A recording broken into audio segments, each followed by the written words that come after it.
ચીપકી જાય છે, બધી જગ્યાએ ચીપકી જાય છે। પછી એમને એક નવો વિચાર આવે છે કે આ બીજ કાપડ પર ચોટે છે તો આના પરથી કંઈક ગમે તે સંશોધન થશે। પછી એમને વિચાર આવ્યો શું બનાવવાનો?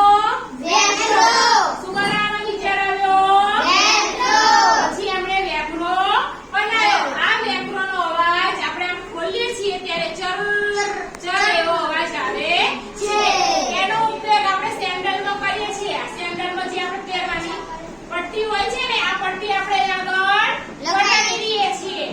અહીંયા આગળ કાંટા હોય છે અને આ બાજુની જે પટ્ટી હોય છે ત્યાં આગળ કાપડ જેવા ઝીણા રેસા હોય છે એટલે શું થાય છે? ચીપકી જાય છે।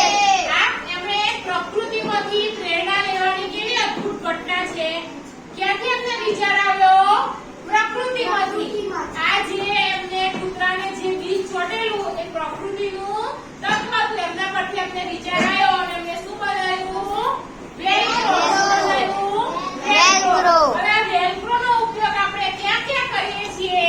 કોટ ફેક્ટર થાય, અને પાટો બાંધે, પછી મોજાના પટ્ટામાં, શાળામાં, છત્રીમાં, કપડામાં, બેગ, બૂટમાં, સેન્ડલમાં, હાથપટ્ટામાં, કમરમાં, ગળાનો પટ્ટો, કૂતરાનો પટ્ટો, પડદા, ટીવીના કવર, મશીનના કવર, ગાડીના કવર, પાણીની બોટલ, ટ્રેક્ટરનું કવર, ઘોડાનો પટ્ટો, ખાનાવાળા કવર। હોય છે એમાં આપણે એનો ઉપયોગ કરીએ છીએ।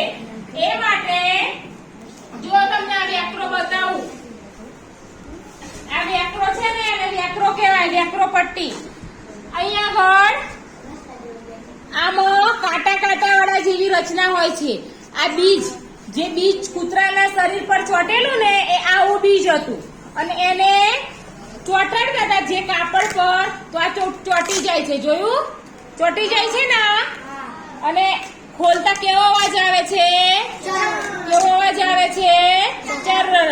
તો આ વેકરો પટ્ટીની ઉપયોગથી આપણે થેલા આ બધા ઉપયોગો લખ્યા છે ત્યાં આગળ આપણે વેકરો પટ્ટીનો ઉપયોગ કરીએ છીએ।